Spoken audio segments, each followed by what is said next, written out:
Hey guys, welcome back to my channel. So this is Deepika and I hope आप सब बहुत अच्छे होंगे. सो आज की जो वीडियो है इसमें हम बहुत ही इंपॉर्टेंट टॉपिक के बारे में डिस्कशन करेंगे as usual because I don't want to share the फालतू information with you guys. So you guys might be thinking कि इतने दिनों से मैं कहाँ थी, इतने दिनों से मैंने कोई इन्फॉर्मेशन क्यों नहीं शेयर की. द रीज़न इज़ दैट कोई इन्फॉर्मेशन थी नहीं. सो आई थॉट कि क्या शेयर करूँ. बट येस्टरडे जो गवर्नमेंट है न्यूजीलैंड की उसने डिक्लेयर किया है बहुत ही important information. So I thought कि that is really relevant. So I should share that information with you and remove all the confusion in case you might be having. So आज की जो वीडियो है उसमें न्यूजीलैंड बॉर्डर की opening dates के बारे में मैं आपको बताने लगी हूँ. एज यूजुअल सेम इस बार भी न्यूजीलैंड ने 3 डेट्स के बारे में डिक्लेयर किया, जनवरी, फरवरी, अप्रैल. सो न्यूजीलैंड ने ये नहीं बोला कि एक ही डेट पे आप लोग आ जाओ, न्यूजीलैंड में रश कर दो और कोरोना वापस से आ जाए. ऐसा नहीं है इस बार भी. तो न्यूजीलैंड ने 3 डिफरेंट डेट्स बताई हैं जिसमें आप लोग एलिजिबल हो सकते हो न्यूजीलैंड में आने में. सो वो जो 3 कैटेगरीज होंगी डिफरेंट 3 रेजिडेंशियल स्टेटस पे डिपेंड करती हैं. So I am going to discuss about everything in very easy language in this coming video. इस करंट वीडियो में, नॉट कमिंग, इसी वीडियो में आपके साथ डिस्कशन करूंगी. So secondly I am gonna talk about the high risk countries. So New Zealand में enter होने के लिए आपको ये हाई रिस्क कंट्रीज़ के बारे में भी पता होना चाहिए. अगर आप उन हाई रिस्क कंट्रीज़ में फॉल कर रहे हो तो you guys might need to know कि उसके लिए थोड़ी सी अलग रिक्वायरमेंट्स होंगी. So I am gonna talk about that in this video and the third thing I'm gonna talk about the requirements.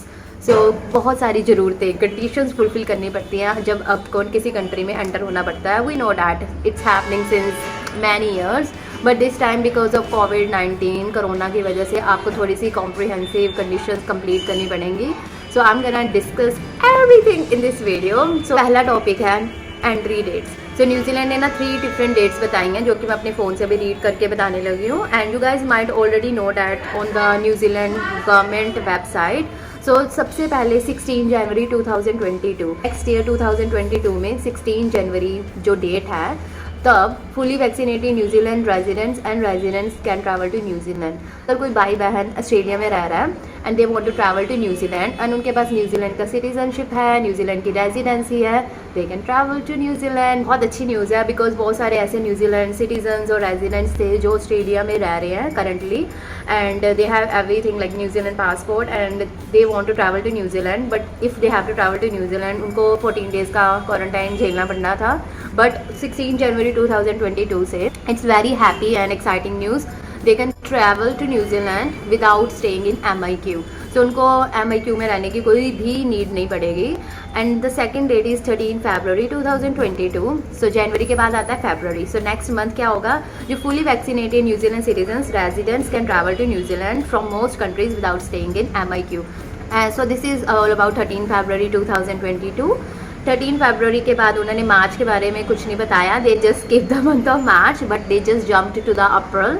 So last date of April 30 April 2022 को border will open for fully vaccinated migrants. So इस date पे fully vaccinate migrants New Zealand में enter कर सकते हैं. So अगर international persons New Zealand में enter करना चाहते हैं they can enter to New Zealand. But इसमें थोड़ी सी ना कन्फ्यूजन भी है विच I am gonna clear in a minute. So right now we know that ये हाई रिस्क क्लासिफिकेशन में आ रहे हैं बट इनके लिए भी सेम रूल्स होंगे जो कि 3 डिफरेंट डेट्स होंगे. अगर न्यूजीलैंड में इन कंट्रीज से कोई ट्रैवल करना चाहता है नेक्स्ट ईयर तो आपके लिए ये सेम रूल्स होंगे. बट इनको रिमूव कब किया जाएगा, नेक्स्ट मंथ में, अर्ली दिसंबर में. सो ये थी high risk country. Other than that जो नेक्स्ट थिंग है वो है कंडीशंस. अगर आपको न्यूजीलैंड में इन्हीं डेट्स पे एंटर करना है जनवरी, फरवरी और अप्रैल में तो you need to fulfil these condition. So सबसे पहले आपके पास नेगेटिव प्री डिपार्चर टेस्ट होना चाहिए. सो अगर आप न्यूजीलैंड में एंटर करने के बारे में सोच रहे हो, you guys already have book the ticket, आपके पास प्री डिपार्चर टेस्ट होना चाहिए कोविड-19 का कि जिसमें लिखा हो कि आपके पास नेगेटिव है, आप पॉजिटिव नहीं हो. सो उसके अलावा proof of being fully vaccinated, जिस भी कंट्री में आप रह रहे हो आपके पास उसका सर्टिफिकेट होना चाहिए कि आप फुली वैक्सीनेटेड हो, आप पार्शली वैक्सीनेटेड नहीं हो, आपको पूरे इंजेक्शंस लगे हुए हैं. A passenger travel declaration about your travel history. This is as usual जब भी हम न्यूजीलैंड में एंटर करते हैं तो we have to declare the information about where we travelled from last couple of years. but this is time when they are asking for the comprehensive information. They are looking for detail to know कि आप कौन कौन सी countries में travel किया है. ये ना हो कि आप बहुत ही हाई कंट्रीज़ में बहुत ही बार जा चुके हो पिछले कुछ महीनों में या सालों में जब से कोविड-19 आया है. सो अगर आप बहुत सारी कंट्रीज़ में जा चुके हो जो कि हाई रिस्क कंट्रीज हैं, तो दे माइट बी थिंकिंग ये बहुत हाई रिस्क कंट्रीज़ में है तो इसको तो पूरे अच्छे से चेक करेंगे। I am just kidding. So yes, I think that's why they just mention that. इसके अलावा एक डे 01 टेस्ट ऑन अराइवल, जब आप अराइव करोगे न्यूजीलैंड में वैसे ही आपका टेस्ट होगा जिसमें आप नेगेटिव आने चाहिए। Requirement to self isolate for 7 days. इसके अलावा आपके पास 7 डेज़ आइसोलेशन की फैसिलिटी होनी चाहिए। So this is the tricky point I am gonna tell about international students in a minute. So self isolation की फैसिलिटी होनी चाहिए आपके पास 7 डेज़ के लिए। किसी भी घर पे, किसी भी रिलेटिव, कहीं पे भी आप रह सकते हो विदाउट MIQ में रहने की बजाय। और final negative test before entering the community. और 7 डेज़ के बाद जब आपका घर का वनवास खत्म हो गया, आप अब दुनिया में वापस आना चाहते हो, न्यूजीलैंड में घूमना फिरना चाहते हो, तो आपके पास नेगेटिव टेस्ट फाइनल होना चाहिए जिसमें लिखा हो कि आप कम्युनिटी में आने के लिए पूरी सेफ हो, आपको कोई कोरोना वरोना नहीं है, आप आराम से अब इंजॉय करो न्यूजीलैंड में। सो ये सारी रिक्वायरमेंट्स थी। इसके अलावा मैं अभी बहुत ही ट्रिकी पॉइंट के बारे में बताने लगी हूँ जिसमें मैंने आपको मेंशन किया ना कि requirement to self isolate for 7 days. So ये क्या है, इसमें लिखा है कि आपको 7 डेज़ के लिए आइसोलेट होना पड़ेगा कहीं पे भी न्यूजीलैंड में आके, ताकि आपको अगर करोना वरोना होगा भी तो वो चला जाए, अगर नहीं गया तो वो रिपोर्ट में आ जाए।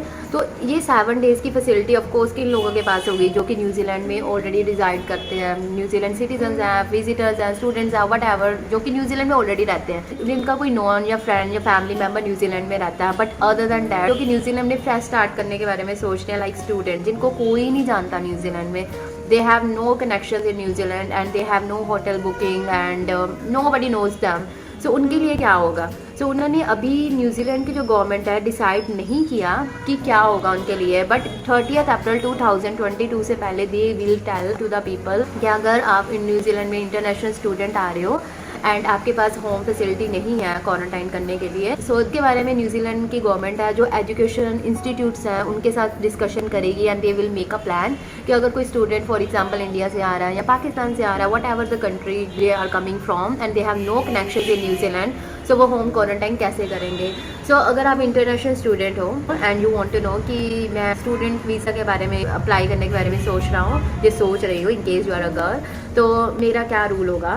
तो अभी जो न्यूजीलैंड की जो गवर्नमेंट है ना, उन्होंने बोला कि 30 अप्रैल 2020 के बाद या उसी डेट पे आप ट्रैवल कर सकते हो, but because you are going to be new, if in case you don't have anybody learn to the New Zealand, तो आपको अभी बताएंगे कि क्या होगा रूल्स, एग्जैक्ट रूल्स क्या होंगे आपके लिए, कि मे बी आपको यूनी में या इंस्टीट्यूट में ही होम क्वारंटाइन करना पड़े या फिर वो कोई और फैसिलिटी बताए। But you guys need to keep in mind everything is happening positively, so just have a patience. They have declared you can enter to New Zealand, but थोड़ा सा उनको डिटेल में बताएंगे कि अगर आप एंटर कर रहे हो तो आपके लिए थोड़ी सी डिफरेंट रिक्वायरमेंट्स हो सकती है, आपको कोई न्यूजीलैंड में नहीं जानता। एंड आई होप कि मैंने सारी इन्फॉर्मेशन आपके साथ बहुत ही इजी एंड क्लियर वे में बताई है। एंड इन केस अगर आपको लगे कि अभी भी कोई इन्फॉर्मेशन रह गई है तो you guys ask me on the comment and the main reason to make this video is all about to share the happy news with you guys and I know कि बहुत मुश्किल है कि जो न्यूजीलैंड में एंटर के लिए कब से वेट कर रहे हैं, स्पेशली स्टूडेंट्स जिनका career fully depend upon their visa entry, उनके लिए बहुत ही रिलीफ न्यूज़ है। सो एज़ यूजुअल, जबकि मैं हमेशा बोलती हूँ कि हमेशा नेगेटिविटी के बाद पॉजिटिविटी होती है, हमेशा सैड के बाद हैप्पीनेस तो आती है। एंड अभी थोड़े से टाइम रह गया आपका इंडिया में रहने का या किसी भी कंट्री में, बट जितना भी टाइम रह गया आपके पास इन इंडिया और any other country, make the most with family and friends and have fun, because जब आप एक बार न्यूजीलैंड में पहुँच गए तब तो स्ट्रगल स्टार्ट हो जाएगा। You have to find the job, you have to find the home, lot of pressure on the mind. I'm not scaring you, but this is the reality of the life. जैसी ऐश घर पे होती वैसी ऐश कहीं नहीं होती। So I hope ये सारी information and I hope this is all about today's video and I hope this information will help you and give you happiness. But other than that, in case you have any questions or queries, comment below and I will try to answer as soon as possible. तब तक yeah, stay happy. Bye bye. Take care.